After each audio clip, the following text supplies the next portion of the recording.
Hello everyone, this is LockOS and welcome to DCS World. So, in this tutorial we're going to be covering the mission editor and loadout options for the F-4E Phantom. First we're going to start off with the root tab here in the mission editor for the F-4E Phantom. To point out something interesting, using the name function here, we can actually edit the waypoints that we want to create in a mission. So we can go ahead and, for instance, if we add a random waypoint out here, if we were to do TGT for a target, it will actually set up Jester to treat this waypoint as a target waypoint, and then he'll do different actions and have different voiceovers as you approach this target's waypoint. Other ones, for instance, are F-in for fencing in, F-out for fencing out. There's also ones for home base, alternative landing zone, stuff like, and there's a whole bunch of other ones. I'm going to create an entirely separate tutorial and then demonstration of this in a separate video, because it actually seems like a pretty in-depth topic, and it would be really useful to actually both do it and then see the results in person. Another one that just popped into mind, which is really important, is going to be, I think it's a visual fix point, and you'll be able to set that up to actually have Jester on a long mission visually fly over a point and then fix the navigation to that waypoint depending on how accurately you fly over that landmark. So there's a bunch of cool things you can do with the name and waypoint, but we will cover that in a different video because that's going to be relatively complex and it'll go on for quite some time if we do that here. So, more importantly for right now, we're going to go ahead into Payload. For Payload, we have quite a few options down here across all 9 waypoints and a countermeasure system mounting point. And over here we have the standard DCS loadout nowadays, where we set the internal fuel, all that stuff. Chaff and flare, like most modern modules now, and most modules have been updated to the more quote-unquote modern DCS standard, the chaff and flares are either blocked out, and you have to go through the special options to modify them, or in some other modules it's just by blocks, it's not by individual mounts, so that's okay. The countermeasures, the chaff and flare, are edited not here, but over here in the countermeasure system panel, which we will get to later. Gun ammo is obviously the amount of gun ammo, and the ammo types for the F-4E Phantom. You have your 20mm high explosive incendiary for unarmored, lightly armored, and aircraft targets. Armor-piercing incendiary for your more heavily armored ground targets. You have your combat mix of armor-piercing high explosive, and then you have your target practice rounds down at the very bottom. When in doubt, stick with high explosive incendiary. It works against most targets you're going to be engaging with guns. Anyways, I would generally only stick with API and API and AP and HE if you're going more and more pure air-to-ground roll. Although AP and HE is not a bad mix for general-purpose missions where you're not quite sure where you're going to run into, but you know you're going to be engaging some ground targets. Other than that, we now go into the actual pylons. So pylon 1 and 9 are a matched pair. So whatever is on 1 can be also mounted on 9.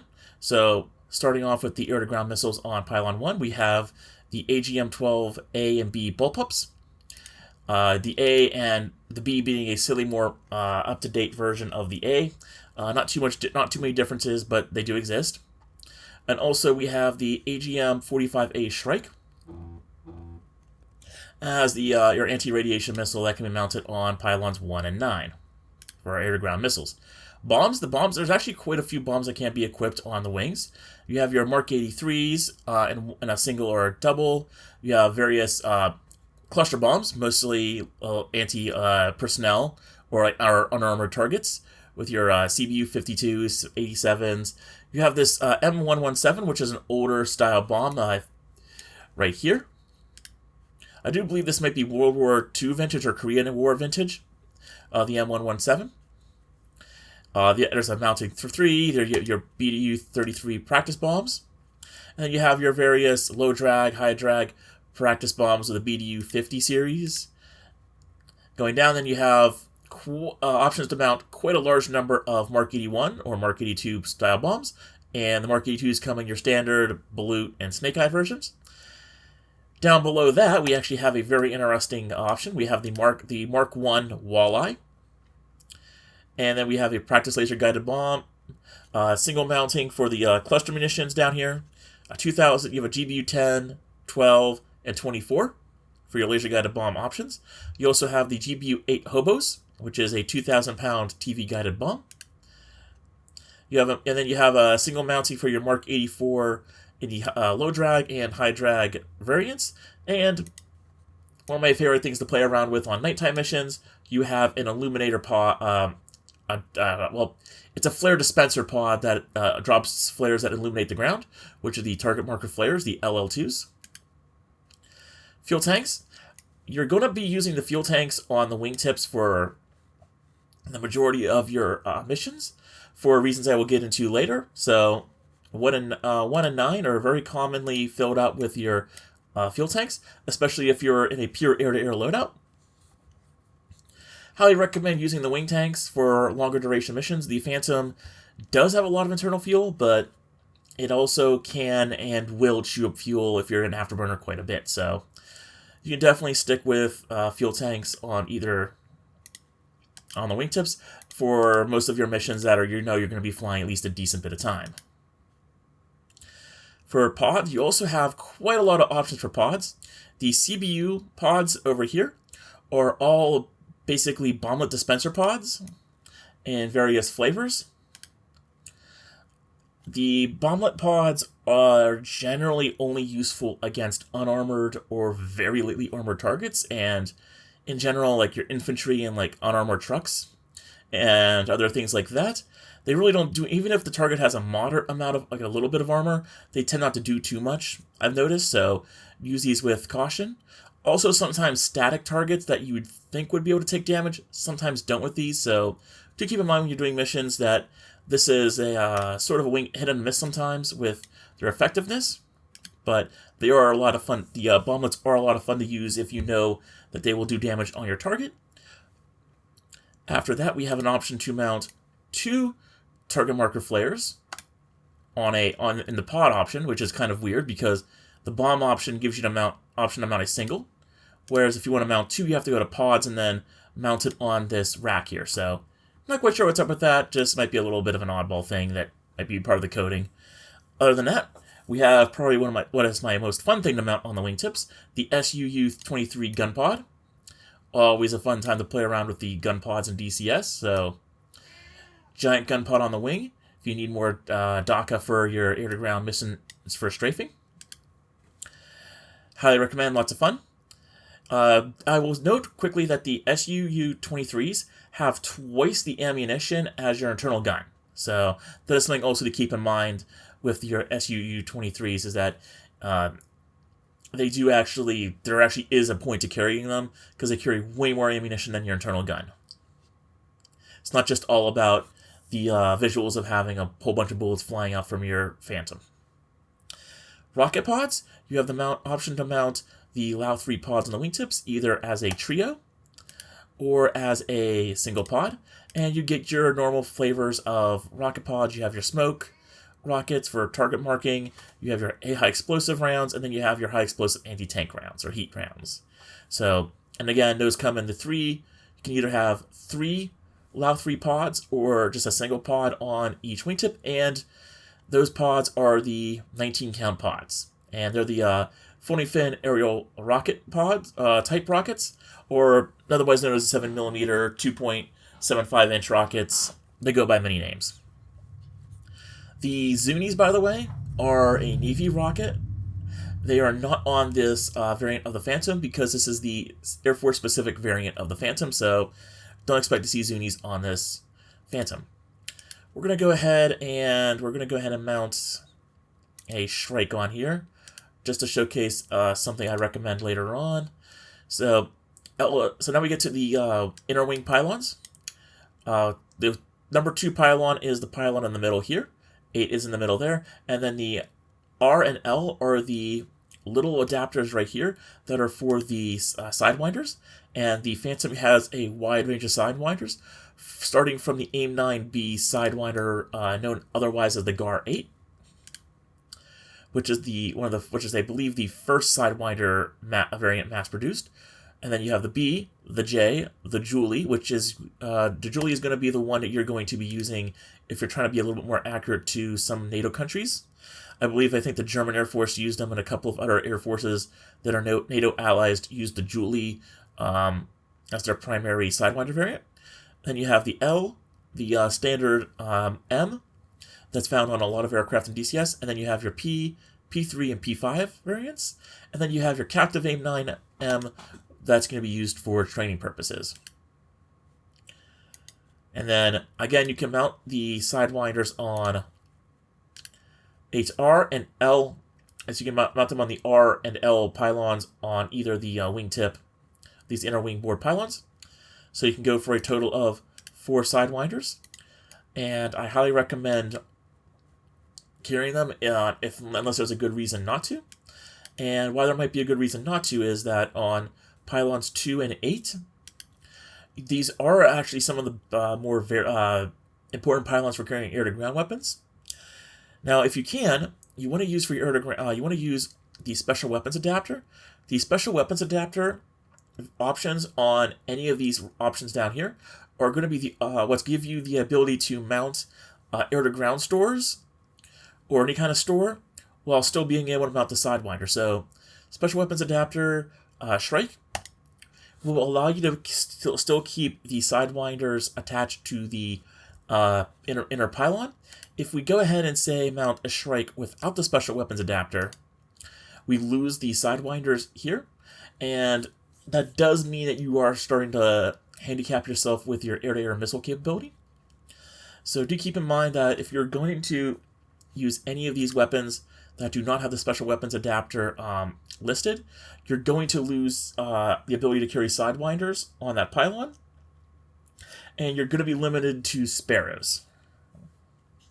But particularly if you're only using the Phantom for a ground attack role and you're using more modern aircraft for cap, then it might not be the end of the world. For air-to-ground missiles, again, mentioning we have the Shrike that can be adapted to the special weapons adapter, or you can use the special weapons adapter on any of the 3 quote-unquote light Mavericks. The A, which is the older TV, the B, which is the upgraded TV with a better seeker head, and the D, which is the Air Force's IR Maverick. If you want to mount more than a single light Maverick, you can have options to mount either 2 or 3 of each. So you can go all the way up to, for instance, one of my favorite loadouts, which is 3 IR guided Mavericks on a single pylon.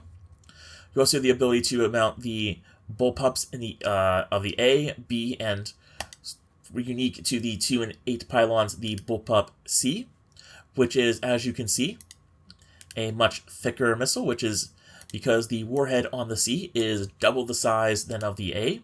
I do believe the A and B are basically a Mark 82, which is a 500-pound bomb size warhead, and the C is a 1,000-pound bomb size warhead. So if you really need to take out a big target, you want to stick to your AGM-12Cs. But again, they will take out your ability to carry sidewinders on those pylons, so just keep that in mind. And also, if you want to mount a single large warhead Maverick or a heavier Maverick, you can mount the G Maverick on the 2 and 8. The G Maverick is mostly used for anti-shipping.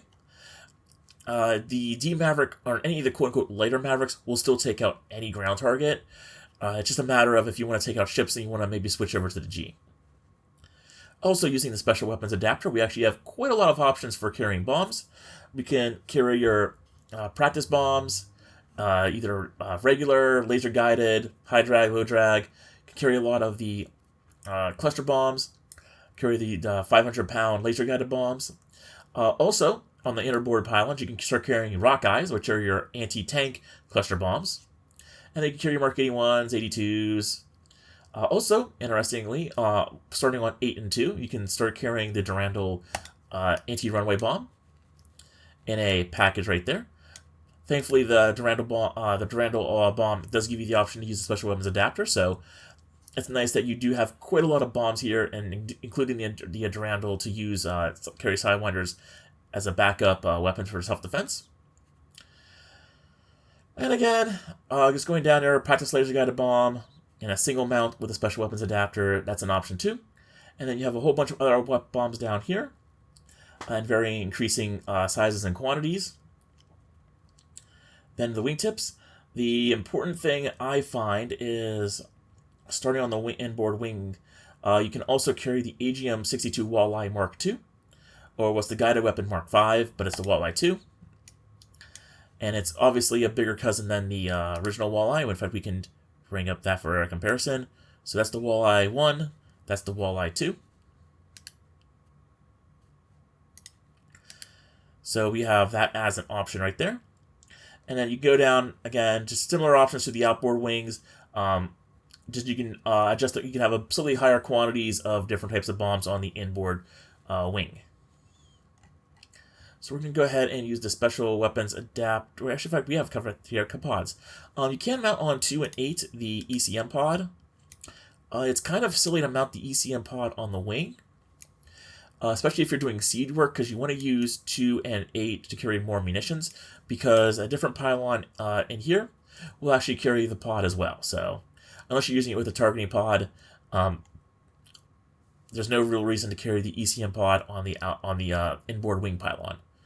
Like I said again, unless you have a targeting pod here, I believe on station 4. So we'll put that there for the time being. We'll get back to that later. Rockets. You can also carry different rockets. You can carry the Lao 3 pods on the inside, as well as the Lao 68 pods in different quantities and types. You still get your smoke, your high explosive, and your heat like in other cases. But you also have, I think, the option to count... No. Sometimes you have the option to count illumination rockets, but they're not here. So basically, just more options on the inboard pylon for carrying different quantities of rockets and different types of flavors of pod. So we're going to go ahead and go back to the special mount weapon adapter for the Shrike. And then we're going to go ahead and do the M types. Now, 3, 4, 5, and then the 3, 4, and then 6 and 7 are all the 4 sparrow mounts. 3, 6, and 7 only mount sparrows. So quickly, I'm going to go mount that, and I'm going to mount on 7. Go here and point out the different variants. AIM-7E is the oldest sparrow variant, and it's an older variant, and it's more tuned to engaging bombers.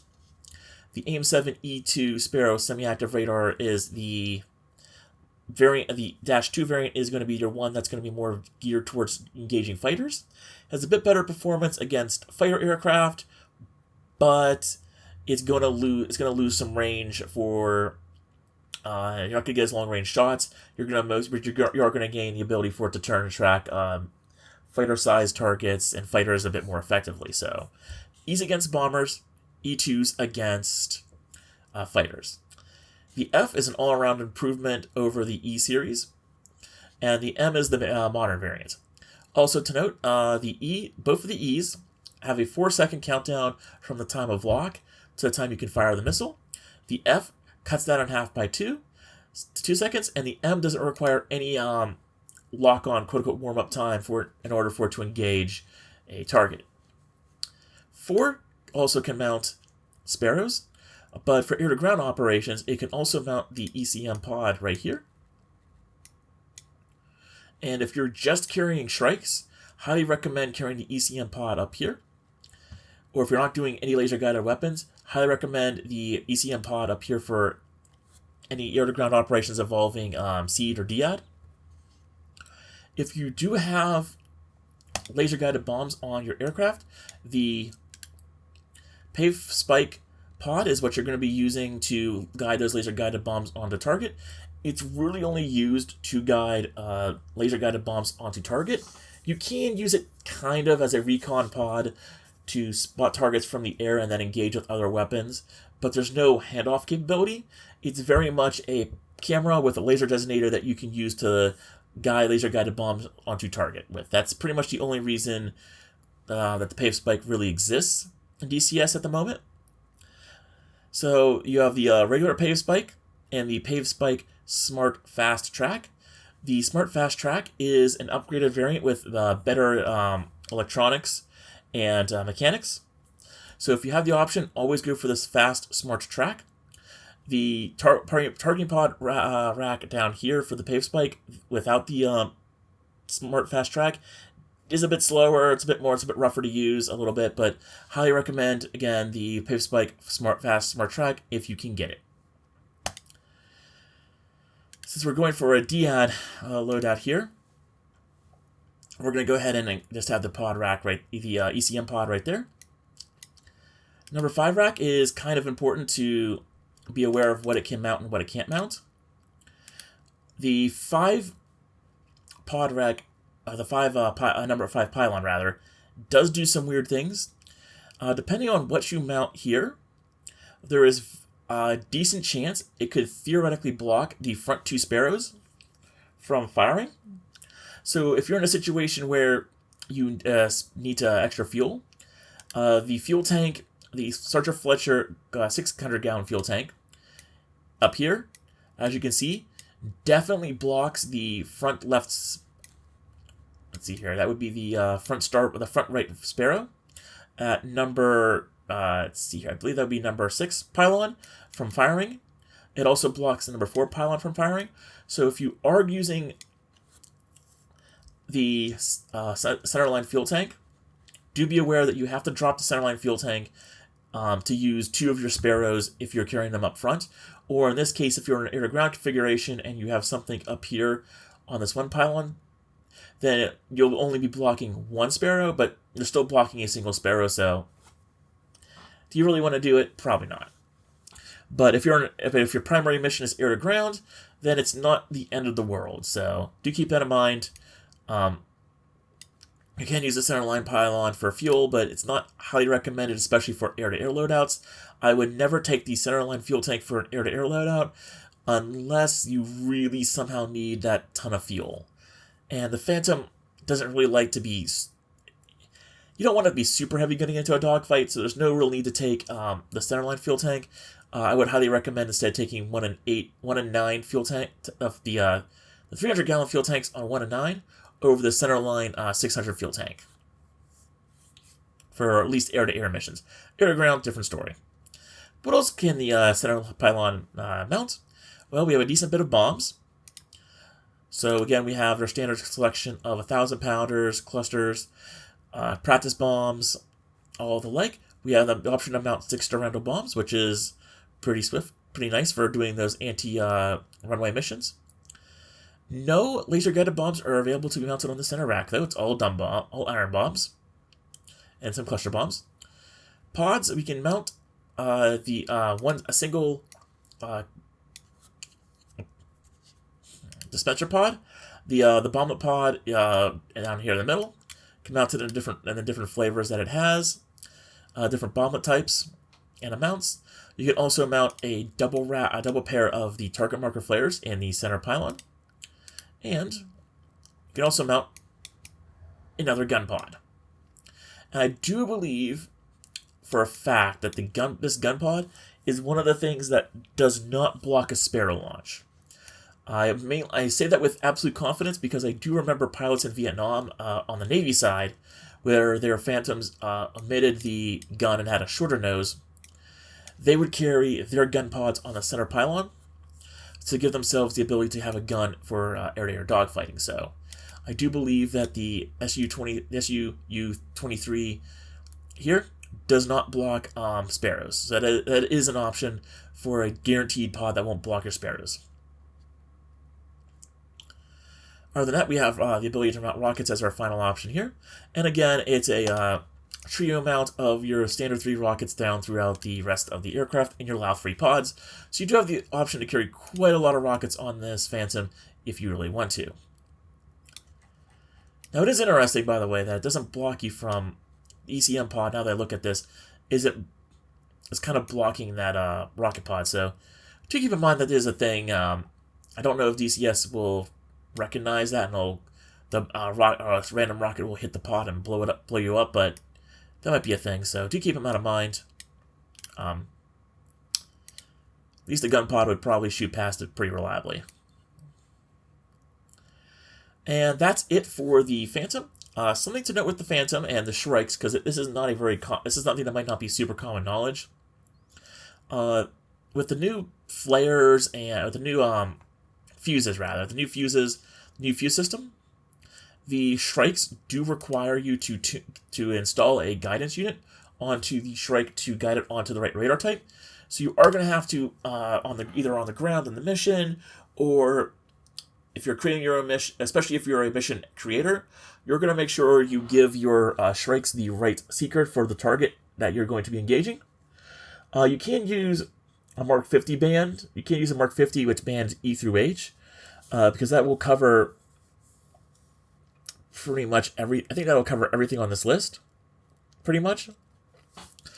But it's for the best probably to pick a sensor that locks onto the specific radar that you're targeting, mainly just for better results. So we're gonna pretend we're engaging a fan song here. So we're just gonna go ahead with the SR-75 there. And you can set up the attack profile here for a loft or a direct attack, and then you have your RF limits and up down here. I wouldn't play with that. DCS doesn't really have a lot of good information on how to adjust these things, but it is a thing. So. And that's it for the weapons options, except for the countermeasures page right here. So the Phantom does not have a built-in countermeasure dispenser. What it does have is right behind the 2 and 8 pylons, it does have the ability to mount dispensers. If you want to, you can mount the dispensers as empty. You can also mount a total of 30 flares on its own, which is kind of silly because you can then mount 30 flares and 60 chaff. And then you can mount increasing amounts of chaff for the cost of flares. So you can have either 30 flares and 60 chaff. You can mount an additional thing of chaff for 90 chaff and 15 flares. And then if you're doing a dedicated seed run and you don't think you're going to run into any IR threats, you can mount a total of 120 chaff with 0 flares. Do keep in mind that does leave you then vulnerable to to IR guided missiles, either through manpads or some of the Russian IR ground launched missiles, or even a MiG launching a radar or an IR guided missile at you. So do keep in mind 120 chaff. You're kind of being a little risky. For a balanced loadout, I usually like to go for 30 flares, 60 chaff. I would probably say this is a good seed loadout. 90 flares, 90 chaff, and 15 flares. Now, I do want to point out, there's going to be an option coming up here for additional aircraft properties. Chaff double dispense. I'm going to cut down here before I do anything else to point out that because this is related to the chaff dispensers. Chaff double dispense does not send 2 impulses to the chaff to shoot out 2 things of chaff bundles at once. It's not quite what it does. Chaff double dispense sends 1 impulse to both stations per single impulse input. So if you have a system where like this, it'll shoot out for every impulse of your chaff dispense, it'll shoot out 1 from the right, 1 from the left.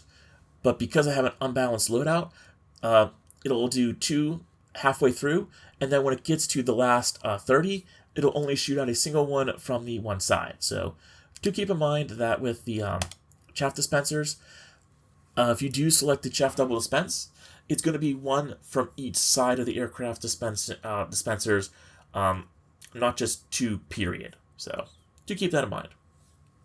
Other options here in the special menus options. Aircraft condition and aircraft wear and tear. That's how much, what's the initial starting condition of the aircraft from the factory. So if it's a perfectly standard, ideal factory conditions, what is the aircraft going to come out as from the base values? And then wear and tear is what wear and tear it has experienced in the field to deviate from whatever factory conditions it was sent out as. I like to leave that at 100 and 0, just for right now, just to make it a little bit easier on pilots, because we're all still, even though the Phantom's been out for a little while, it'll be a little bit rough to like set it out to like an aircraft condition of like 0 and then wear and tear of 100. So I like to try to leave it at 100 and 0. But if you want to simulate an ongoing war in a campaign, it wouldn't be all that bad to slowly increase the wear and tear until a couple missions in, and then you could have like a day or two break, quote unquote, where the aircraft maintenance crews really get in there and bring this wear and tear down to 0 again. So that'd be cool and fun to play around with on a longer campaign. Reference aircraft, I like to select this for a lot of my training missions and other things because this is basically a perfect aircraft with 0 deviation from the normal. So I like to use this a lot of the times in my own missions, sort of mostly because it keeps everything quote unquote standardized, and there's no like weirdness from like one Phantom to the next. Just to start out with, just to get more, once I get used to the Phantom, I would, once I start doing like if I do a longer term campaign, I have no problem with this, turning this off. INS reference alignment stored. Basically, this is what you use to set the aircraft up for a scramble start in order to do a quick alignment or a stored heading alignment. You can allow night vision goggles or disallow them, depending on the era and equipment that you want your aviators to have. You can have your TACAN channel preset to either automatically its ground base that it starts out at, or to a preset that you decide. So we can set it to like 10. We're going to set this 0 just to have it automatically set because that's nice. TACAN band, if you want to set it, I would leave it at X for the most of the time because X is going to be all your ground stations. If you want to somehow preset it to a Y band for an aerial refueler, you can go ahead and set it to Y right there. But I would mostly leave it for X unless you're doing a tanker or a hookup with a flight in the air, and you need a Y band to receive on. You can set up your VOR ILS frequency here and down here for your runway, and you get that on the map. So we're going to take a quick little journey out here. So if we're at Nellis Air Force Base, the ILS would be 109.10. So we can go ahead and do 109.10. And now we're set up for the ILS at Nellis. You have your encryption key for your KY28, which I do believe is used in some mods for communication. Again, chaff double dispense, 1 chaff from each dispenser. Do keep in mind that that really is going to come in handy more for your 30 flare, 60 chaff, or your 120 chaff options. And then you have your ability to adjust your predetermined IFF codes down here. I generally tend to leave this alone unless you're trying to set up a server or other particular mission where you really want to play with IFF codes. But in general, just leave all these at 0 and you'll be fine.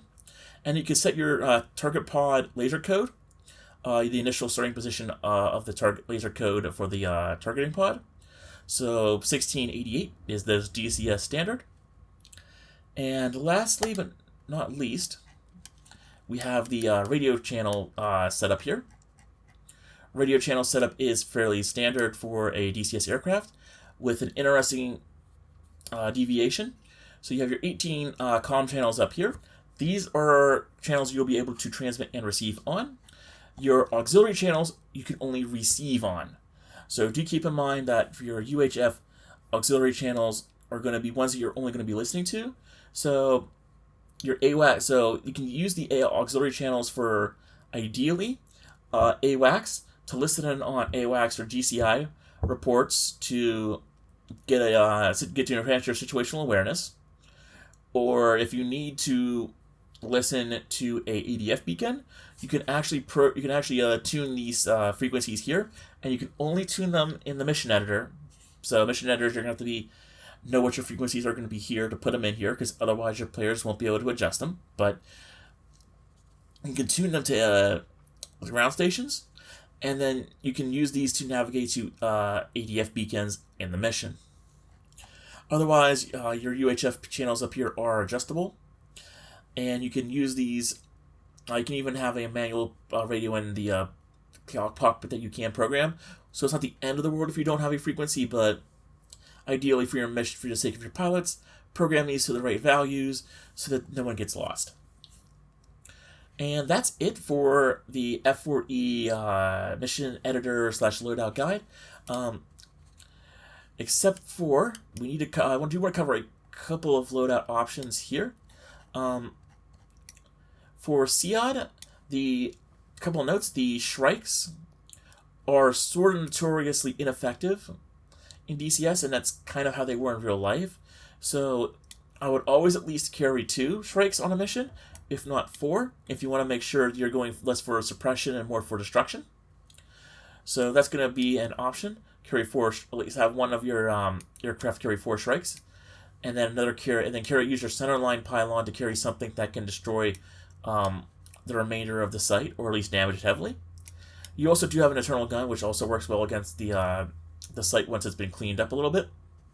So gun pod, rocket pods, bombs, all those are pretty good options for your center line for SEOD work. And again, mount the ECM pods so you at least you have more of a chance of survival. Air-to-air, you pretty much want to have a very clean loadout for air-to-air. So clean it out. So you want to have your fuel tanks here on either wingtip, and then you just want to mount the missiles here. Again, you want to stick to I prefer to stick to M's for your standard air-to-air missiles, and then you can go ahead and then mount Sparrows up the middle.